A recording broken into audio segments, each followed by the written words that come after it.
It's a privilege to catch up with Dr. Taraprasad Das, the Vice Chair of the Prasad Eye Institute.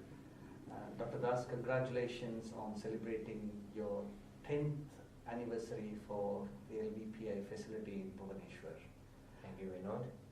And one of the things that you've done extremely well is trying to set up something in a part of India which might not be that easy, to establish something and make it grow, but you've done that, in terms of now you've got a thriving tertiary center, plus 3 secondary centers, looking after the needs of the people there in Orissa. What were some basic things that you put in place to make sure that something like this is growing and it's sustainable? Well, Vinod, a long story that we wanted to do something for Orissa because I was grew up there as a school student in early college, but we didn't have the big opportunity. But then initially we tried to help them by raising funds and giving them material to do. Since they did not do, we thought, why not go there? And becomes a sense because geographically Orissa is next to Andhra Pradesh, but more importantly that the huge need. The blindness is twice the size of India average. Cataract surgical coverage rate is extremely low, so we thought we will do something. So we thought about the idea in 2004, and by 2006 in July we could do that. There are a few highlights. We trained a lot of people, both in optometry, nurses, and the doctors. And in 10 years' time, certainly we are proud that we have achieved something in Orissa in terms of both in volume and more importantly in quality.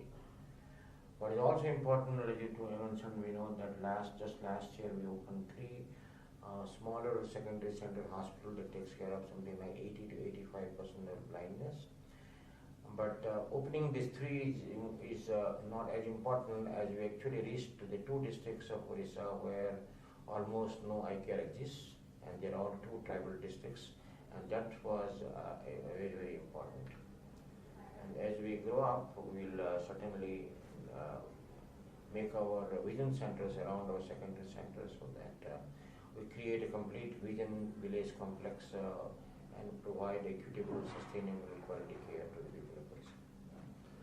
And then one of the things you mentioned is you started off by training people so that they could meet the staff needs for an organization such as yours.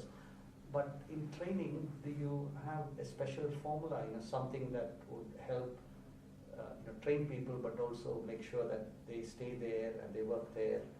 I was just keen to understand your thinking behind how while you had the option of taking trained people from here, I think hindsight says we did a good decision not to do that way, but we recruited people in 2004-05 and particularly in the skilled areas like nurses and optometrists, and brought them to Hyderabad for 15 to 18 months and took them back. That was one part, and also look after their further career development and on-job training while they are in Bhubaneswar. And if you ask why many of them are still with us, it was one, not enough opportunities in Orissa could be true, but also we did a lot of pep talking, group discussion, hand-holding each other and try to reduce their personal problems even, and that all put together they become a part of the family. And when we celebrated our 10th year, those who are still in the campus, certainly they were happy, but then those who have left for other reasons, let's say girl gets married and goes to their husband like that, they all return to celebrate with us. What is also important was to realize that we cannot train a lot of optometrists in higher levels, so we took a stand a little below, so we call them service optometrists, not academic optometry. They may not know a lot, they cannot do most of the masters or MPhils, but they are good in the clinics. That's what we wanted. Now, one final question is, you're the regional chair for IAP, the International Association for the Prevention of Blindness.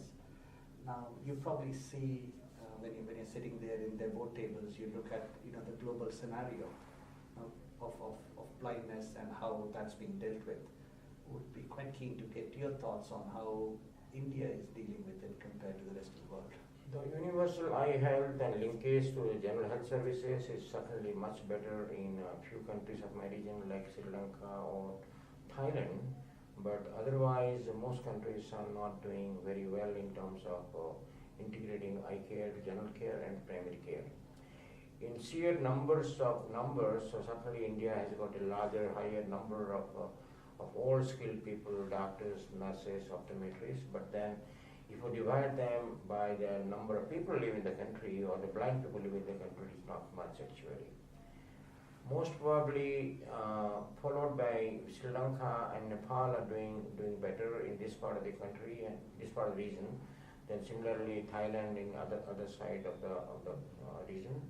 But otherwise Bhutan, Timor-Leste, Maldives are not doing very well, and everybody has got a one unique deficiency called the trained manpower. So trained manpower doesn't include doctors alone, but also the optometrists, eye care nurses, eye care manager, village workers, etc. So recently, with the help of WHO, we did a optical dispensing training of the trainers from Sri Lanka, Nepal, Bangladesh and India. With the hope that in a 6 months to a year time, they will return to their country and train more opticians to start dispensing glasses, because that is almost 40% of the uncorrected refractive error is a problem. That's one story, and also recently we got a wonderful grant from Lions Club, Lions Plus International, where we are going to do a baseline survey for the first time in Maldives, starting just next month, and followed by Timor-Leste, because two emerging countries where we do not have a blindness profile properly, so that will give us an idea.